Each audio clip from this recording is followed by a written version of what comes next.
कॅमेरे त्यांना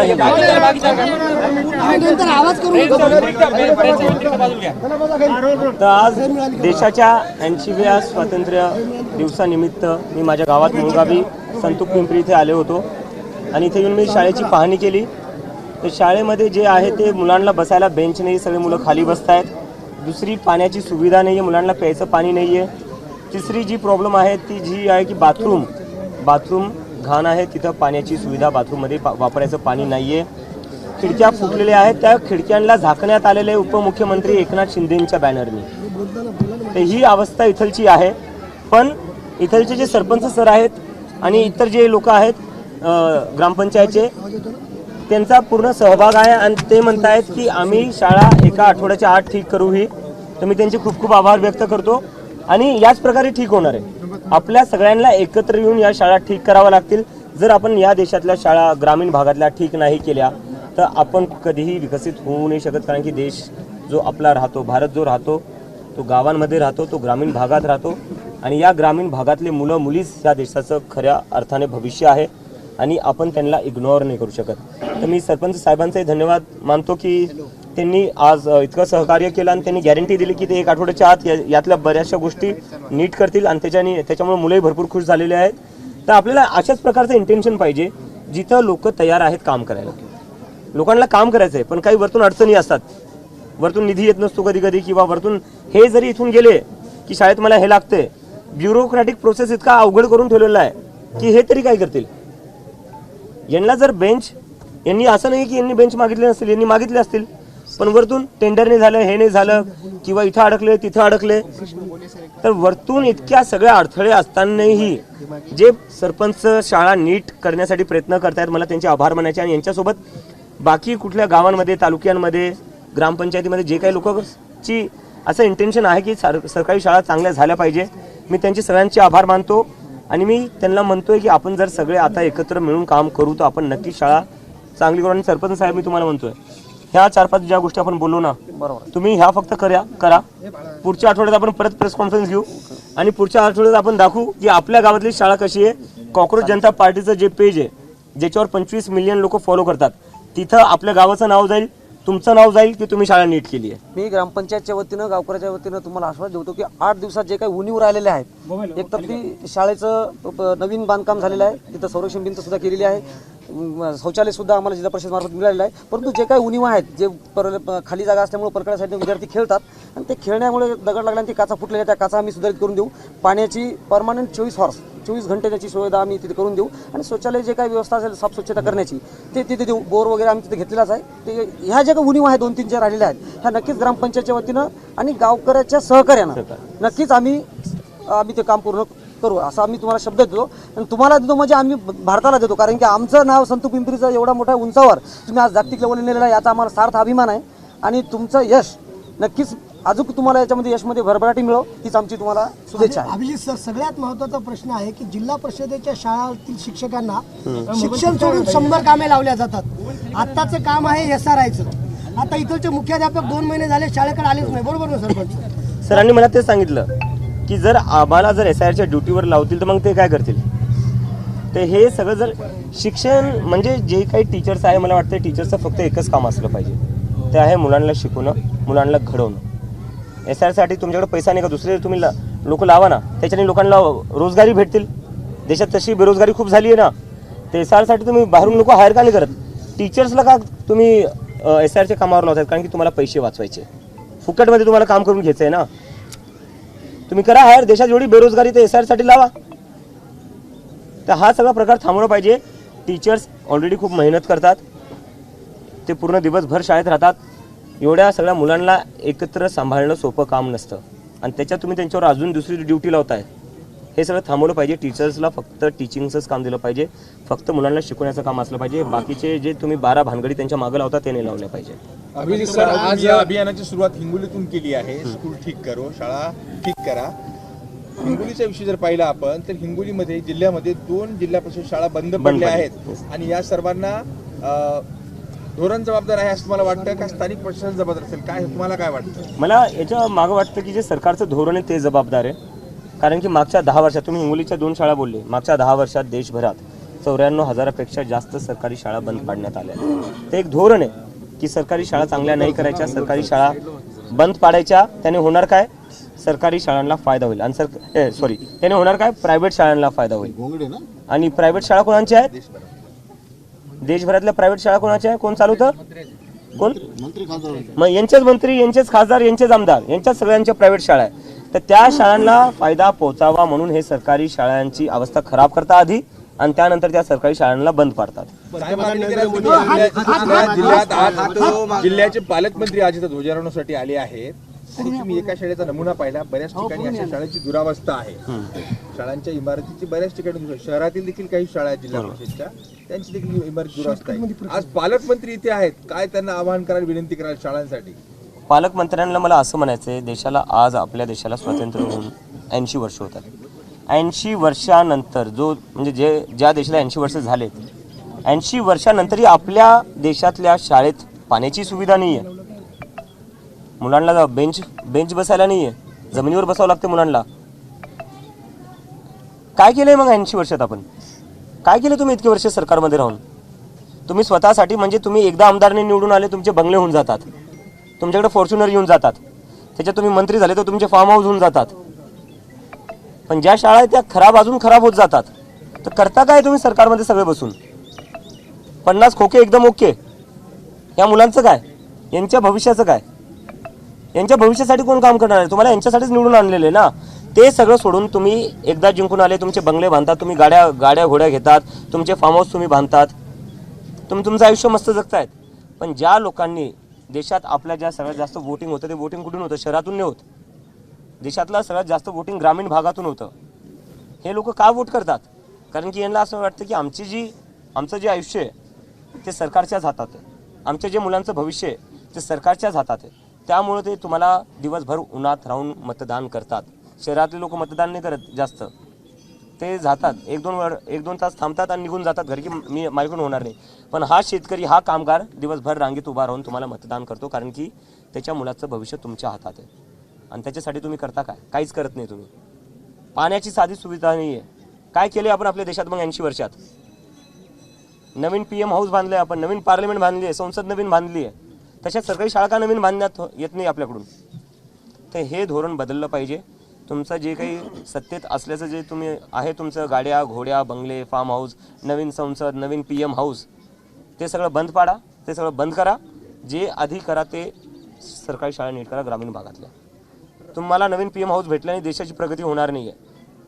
तुमच्या गाडी घोड्यांनी, तुमच्या फार्म हाऊसनी, तुमच्या बंगल्यांनी देशाची प्रगती होणार नाही. देशाची प्रगती होईल ती तेव्हाच होईल जेव्हा ग्रामीण भागातल्या शाळा नीट केल्या जातील. अभिजितराव, वेगळा प्रश्न आहे थोडासा.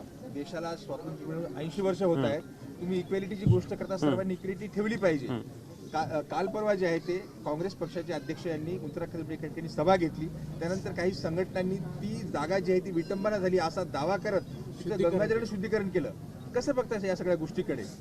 मला तेच म्हणायचं, 80 वर्ष झाल्यानंतर जर आपल्या देशात अशी मानसिकता असेल, जिथं आपण अजूनही जातीवादात अडकलोय, तर आपण काय विश्वगुरू बनणार आहे? सगळा जग पुढे चाललाय. AI वर गोष्ट करतोय, सेमीकंडक्टरवर गोष्ट करतोय. सेमीकंडक्टरमध्ये युरोप कसा पुढे जाईल, अमेरिका कसा पुढे जाईल, AI मध्ये युरोप कसा पुढे जाईल, अमेरिका कसा पुढे जाईल. रिन्युएबल एनर्जी, सौर ऊर्जा असो, हायड्रो पॉवर असू द्या, याच्यात कशी प्रगती केली जाईल, सगळा जग यावर चर्चा करतोय. आणि आपल्या देशात आपण कशावर अडकलोय? मागच्या 10-12 वर्षापासून हिंदू मुसलमान. काय होता महाराष्ट्रात मागच्या इलेक्शनला नारा, बटोगे तो कटोगे, हे असे नारे चालू आहे. याच्याने काय होणार आहे? या कटोगेच्या नाऱ्याने काय लोकांना रोजगार भेटणार आहे? काय शाळा ठीक होणार आहेत?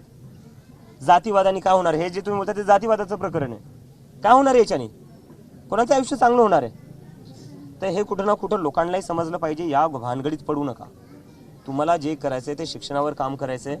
आणि जोपर्यंत तुम्ही स्वतः या गोष्टीत शिक्षित होणार नाही, शिक्षित होणं म्हणजे फक्त डिग्री घेणं नसतं. एक चांगला माणूस बनणं, एक चांगला नागरिक बनणं, तेही शिक्षण असतं. ते समजा तुम्ही आधी. आणि ते तुम्हाला तेव्हा समजेल जेव्हा तुम्ही संविधान वाचाल. संविधानामध्ये कुठंच जातीवादाला जागा नाही दिलेली. मग का आपण जातीवाद करतोय? संविधान विरोधी काम आहे. धर्म का आपण धर्मावर एकमेकांची एवढी हे करतो? कशासाठी करतोय आपण एवढं डिस्क्रिमिनेशन? संविधानात तर कुठंच लिहिलेलं नाही. तर स्वतःलाही थोडं सुशिक्षित करा. फक्त डिग्री घेणं म्हणजे शिक्षण नसतं. चांगला नागरिक बना, चांगला माणूस बना. जातीवादाने आणि हे काही धर्माच्या नावावर होतं त्याच्याने देशात काहीच भलं होणार नाही. हे आपण मागच्या 10-12 वर्षात पाहिले. काय झाले मागच्या 10-12 वर्षात? आपल्या देशात एवढं आपण जातीवादाचं राजकारण केले, धर्माचं राजकारण केले, त्याच्यामुळे झालं काय? मागच्या 40 वर्षात सगळ्यात जास्त बेरोजगारी दर आपल्या देशात आहे आज. पण त्यावर कोणी चर्चा करायला तयार नाही. का? कारण की आपल्याला धर्माचं पडले, जातीचं पडले. धन्यवाद. पंतप्रधान आज म्हणाले आहेत की काही राज्य सरकार आहेत. पंतप्रधान आज म्हणाले की काही दिमागी नक्षल आहेत, त्यांना ठीक केलं जाईल. कोणते दिमागी नक्षल? दिमागी नक्षल म्हटलं अर्थ काय याचा? काय सांगतात त्यांना, कोणाला बोलला असं? मला नाही माहिती कोणाला आज बोललो. बोलले ते त्या ठिकाणी की काही दिमागी नक्षल आहेत, त्यांना बरोबर ठीक केलं जाईल. नाही, मला तर माहिती नाही दिमागी नक्षल असतं का. मी पहिल्यांदा ऐकतोय. पंतप्रधानांच्या डोक्यात काही दुसरं चालू असेल. तर एक शेतकरी आत्महत्येचा मुद्दा आहे महाराष्ट्र आणि मराठवाड्यात. बरोबर. हिंगोलीमध्ये बरोबर. मोठ्या प्रमाणामध्ये फॉर्मल सुसायटर आहे. त्याच्यासाठी काही शासकीय धोरणं हे जबाबदार आहेत असं वारंवार पुढे आलेलं आहे. तर शेतकरी आत्महत्येवरती तुम्ही आता मराठवाड्यातले हिंगोलीचे भूमिपुत्र आहे, काय तुमचं पुढचं विजन असेल शेतकरी आत्महत्या? करू सर, आम्ही त्याच्यावरही करू. एक करून करू ना. आता आम्ही आधी नीटचा मुद्दा घेतला होता, आता आम्ही सरकारी शाळांचा घेतोय. पुढचा मुद्दा हे शेतकऱ्यांच्याच मुलांसाठी करतोय ना आम्ही. कोणासाठी करतोय? त्यांच्या शेतकरी बापांनी गळफास घेतलाय सर. नाही, तेच सांगतोय ना. आई त्यांचे वडील का गळफास घेत असेल त्यांनाही दिसत आहे ना. मी माझ्या मुलांना कसं शिकवणार आहे पुढे जाऊन? फक्त म्हणजे दुष्काळ पडणं कारण नाही आहे. त्याच्या मागे की माझं घर कसं चालवणार, माझ्या मुलांचं शिक्षण कसं करणार, माझ्या मुलांचं भविष्य कसं घडवणार, ते दडपण आहे शेतकऱ्यांवर. आपल्याकडे लाखो रुपये आदिवासी शाळांचे जे वसतिगृह आहेत त्यांना दिले जातात, परंतु तिथं कुठल्याही सोयीसुविधा मिळत नाही का? विदर्भात एक घटना घडली, साप चावून मुलं वारले आणि ही परिस्थिती मराठवाड्यामध्ये सुद्धा आहे. निवासी आदिवासी वसतिगृह असो किंवा शासकीय अनुदानित असो, त्यांची दुरावस्था आहे. अशा ठिकाणी कुठे भेट देणार आहेत का, पाहणी करणार आहेत? नक्की पाहणी करणारे. आता इथून पुढचे काही दिवस मी प्रत्येक जिल्ह्यात आणि तालुक्यात जाण्याचा प्रयत्न करेन आणि तिथं काय ग्राउंडची सिच्युएशन आहे ते बघायचा प्रयत्न करेन. अजून काही शाळांमध्ये जाणार आहे. राज्य सरकारने एक योजना घोषित केली होती की जे की आदिवासींचे जे छोटे मुलं आहेत पहिलीमध्ये त्यांना जे आहे ते इंग्रजी शाळेमध्ये शिकवण्यासाठी आम्ही काहीतरी निधी देऊ, त्या निधीची घोषणा केली होती. मात्र आज 15 ऑगस्ट आहे आणि शाळेला जवळपास 2.5 ते 3 मला हे विचारायचं, एक मिनिट, निधी देऊ म्हणजे त्यांचं म्हणणं काय? अनुदान देऊ. नाही, कशासाठी? प्रायव्हेट स्कूलमध्ये जाण्यासाठी? हा, प्रायव्हेट स्कूलमध्ये जाणार एका विद्यार्थ्यासाठी काहीतरी त्यांनी एक अनुदान. म्हणजे प्रायव्हेट स्कूलमध्ये जाण्यासाठी सरकार पैसा देणार आहे. तर सरकार कशासाठी आहे? प्रायव्हेट स्कूलांचे खिशे भरण्यासाठी आहे. मात्र त्यांचं ऍडमिशन झालेलं नाही ना अजून. ते मराठी नाही, शाळेमध्ये मी त्यावरही येतोय. पण आता सरकार लोकांना पैसे देणार की तुमच्या मुलांना प्रायव्हेट स्कूलला टाका. तर मग सरकार कशासाठी निवडतोय आपण? प्रायव्हेट स्कूल चालवण्यासाठी. मग सरकारी स्कूल कोण चालवणार? लाज वाटली पाहिजे या लोकांना. मात्र हे करण्याच्या ऐवजी तुम्ही सरकारी शाळा अशा करा ना की तिथंच इंग्लिश शिकवलं जाईल. कशाला तुम्ही प्रायव्हेट स्कूलांचे खिशे भरण्यासाठी बसलेले आहेत? आणि दुसरी गोष्ट, तिथे ऍडमिशन झाले नाही, तुम्ही हे बोलताय. ऍडमिशन कुठंच झालं नाही त्यांचे. ते वाट बघतायत की आमचे ऍडमिशन कुठं होणार. ना मराठी शाळेत ऍडमिशन झाले ना इंग्रजी शाळेत ऍडमिशन झाले. ते अजूनही घरीच आहेत विद्यार्थी. कारण की याच्या मागे मी ते सांगतो ना, सरकार जरी या गोष्टी करत असेल प्रायव्हेट स्कूलवाले घेणार नाही. प्रायव्हेट स्कूलांची एक मानसिकता असते, आम्हाला जे मुलं पाहिजे ते मोठ्या घरातली पाहिजे. त्यांचे इंटरव्ह्यूज घेतात ते, त्यांच्याकडून डोनेशन घेतात ते. तर सरकार कशासाठी एवढं झुकतं प्रायव्हेट स्कूलांसमोर? पण राज्यातल्या विविध याच्याकडे प्रकल्प अधिकाऱ्याकडे जाऊन ही माहिती घेणार की किती महाराष्ट्रामध्ये किती नक्की विद्यार्थ्यांचे ऍडमिशन झालं. नक्की आम्ही ही सगळी माहिती काढू. सर, आज तुम्ही एक नमुना पाहिला शाळा सुधारा अभियानचा. तुम्ही आता देशव्यापी आंदोलन छेडलेलं आहे, तर देशव्यापी आता कसं राहणार सर? याच्यावरून तुम्हाला नमुना कळाला तर काय दुरुस्ती होण्याची अपेक्षा? नाही, आता मी जसं बोललो की आज मी पाहून गेलो इथंची सिच्युएशन काय, आणि त्यानंतर सरपंच सरांनी पण गॅरंटी दिली की ते एका आठवड्यात नीट करतील. तर आम्ही जिकडं तिकडं लोक सहकार्याने, जे पंचायतचे सदस्य आहेत त्यांच्या सहकार्याने प्रयत्न करू की शाळा नीट झाल्या पाहिजे. आम्हाला भांडायचं नाही कोणाशी, कारण की काय, भांडून समस्या सॉल्व्ह होत नसतात. दादा, एक प्रश्न असा होता की लाडकी बहीण योजना काढली होती का शासनानं? तशी जी लाडका भाऊ योजना काढली होती त्या लोकांना 11 महिन्याचं प्रशिक्षण दिलंय. मी प्रशिक्षण विद्यार्थी आणि नाही 11 महिन्याचं प्रशिक्षण देऊन 1,34,000 लोक नाही का मंगल प्रभात थोडा कौशल्य विभागातून प्रशिक्षण 11 महिन्याचं देऊन त्या लोकांना बेरोजगार केलेले. त्या लोकांना घरी बसून 6 दिवस हिंगोलीमध्ये उपोषण केलं. माझ्या उपोषणाची कुठली दखल घेतली नाही. माझी आतापर्यंत तब्येत बरोबर नाही, साहेब होती ते उपोषण केलं. मुख्यमंत्री प्रोग्राम होता लाडका भाऊ म्हणून त्यांना 11 महिन्याची ऑर्डर दिली. पुढे आम्ही त्यांना नोकरी देऊ म्हणून असं सीएम ने सांगितलं, आश्वासन दिलं पण आता त्यांना कार्यमुक्त करण्यात आले. त्यामुळे काही जणांच्या सोयीचे तुटलेले आहेत, काही जणांचे लग्न ठिकाणचे पण माझ्याकडे व्हिडिओ क्लिप आहे, स्टेटमेंट दिलेली चालेल, मी भेटतो तुम्हाला, आपण त्याच्यावर बोलू. येस, सर आम्ही सर अध्यक्ष सर एक तुम्ही काय याच्याबद्दल सहकार्य सर एक नक्की मी तुमच्यासोबत उभा राहणार आहे. प्रश्न आहे 100% तुमचा स्वागत. आम्ही तुमच्या सोबत राहणार आहे. शेवटी सर विचारण्याचा प्रश्न आहे. नक्की नक्की, जिथं गरज पडेल मी तिथं असेल. सर एक शेवटचा प्रश्न आहे, तुम्ही आता जी शाळा पाहिली त्या शाळेमध्ये संरक्षण भिंत किंवा वेगवेगळे जे कामं असतात ते आपल्या जिल्हा नियोजन समितीच्या माध्यमातून येत असतात. पालकमंत्री त्याचे अध्यक्ष आहेत आणि 288 करोडचं आपलं बजेट आहे.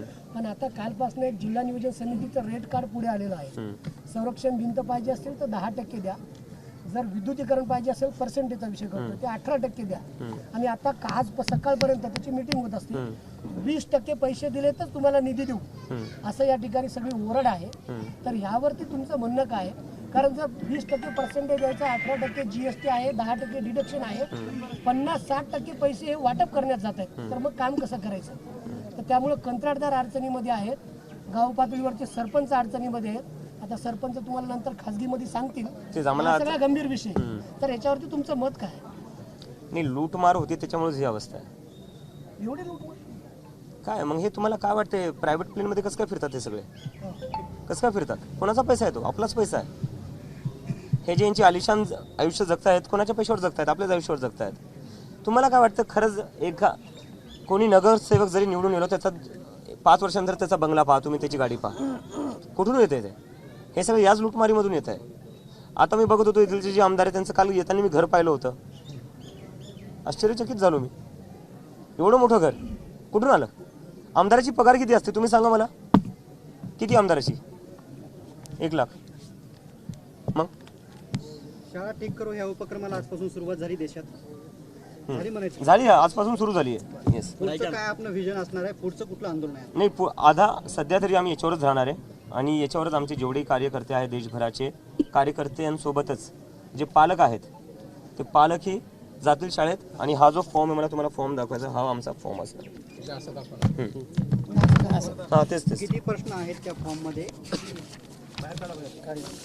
हा फॉर्म आमचा असणार आहे, सरकारी शाळांचं सर्वेक्षण.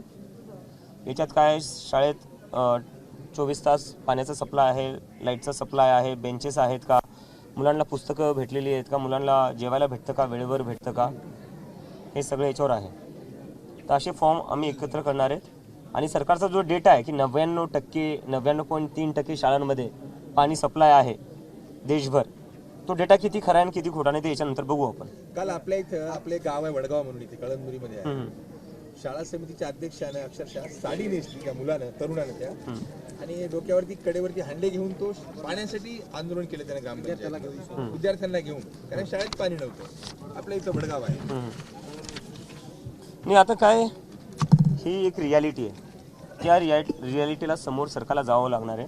सरकार आतापर्यंत ह्या सगळ्या गोष्टी इग्नोर करत होती. ग्रामीण भागाकडे कोणीच लक्ष देत नव्हतं. ग्रामीण भागाचे मुलं मुली शेतकरी म्हणल्यावर कोण लक्ष देते? कोणीच नाही. हीच जर गोष्ट मुंबईमध्ये झाली असती, पुण्यात झाली असती, दिल्लीत झाली असती, तर बँगलोरमध्ये झाली असती ना, एका दिवसात तुम्ही बघा कशी सगळीकडे मीडियामध्ये ही गोष्ट आली असती. आजपर्यंत या गावात कधी मीडिया आली होती का? नव्हती आली. कारण की इंटरेस्टच नाही कोणाचा की ग्रामीण भागात चालू काय, ग्रामीण भागाच्या लोकांचं आयुष्य चालू काय, त्यांना पाणी भेटते की नाही भेटते. मी स्वतः जेव्हा या गावात राहायचो, लहानपणी यायचो मी स्वतः 7 किलोमीटर बैलगाडीत जाऊन बसून टाकी आणलेली आम्ही भरून ड्रममध्ये बैलगाडीवर. आणि ती स्थिती मी बघतो, मला आजही लोक सांगतात की आजही ती स्थिती बदलली नाही आहे. आजही बाहेरूनच पाणी आणावं लागतंय ना. गावात अजूनही पाणी नाही आहे. टाकी बांधण्यात आली म्हणजे टाकीमध्ये पाणी नाही आहे. सप्टेंबर मध्ये दुसरं एक आंदोलन काहीतरी तुम्ही करणार आहे, ते आंदोलन कुठलं असणार आहे? काय नाही ते क्या बोलती पब्लिक एक आमचं आंदोलन असणार आहे. त्याच्यात आम्ही सगळ्या राज्यांमध्ये जाऊ आणि तिथल्या लोकांच्या समस्या समजून घेऊ की लोकांच्या अपेक्षा काय सरकारकडून आणि त्यांच्या समस्या काय ज्या सॉल्व्ह झाल्या पाहिजे. स्कूल ठीक करू या अभियानासाठी शेवटचा हे सगळे 3 फॉर्म भरतायत, किती शाळांना भेटी देणार आहेत हा, आणि या फॉर्मचं पुढं काय होणार आहे? हे फॉर्म आम्ही सगळे कलेक्ट करणार. जसं मी थोड्या वेळ आधी सांगितलं, सरकारचा जो डेटा आहे त्या डेटानुसार 99.3% शाळांमध्ये 24 तास पाण्याचा सप्लाय आहे, सगळं चांगलं चालू आहे. तर बघू ना, किती डेटा खरा आहे? जिल्ह्यातील काही शाळांना पौष्टिक आहार दिला जातो, पण त्यात काल शिवसेनेच्या जिल्हा प्रमुखाने स्टिंग ऑपरेशन केलं, त्यामध्ये किडे आणि आळ्या आढळून आलेल्या आहेत. तेच आता त्याच्यावर बोलू आम्ही. आता सगळी पाहणी करू आम्ही पुढचे. ही शाळांची अवस्था आहे सत्याच आहे. हे हिंगोलीमधलं आहे. आता बसलेले नाही, एक दोन दिवस अगोदर यांना शिक्षक नव्हते, म्हणजे शिक्षक मिळवण्यासाठी आंदोलन करावं लागलं. एबीपी माझा, उघडा डोळे बघा नीट.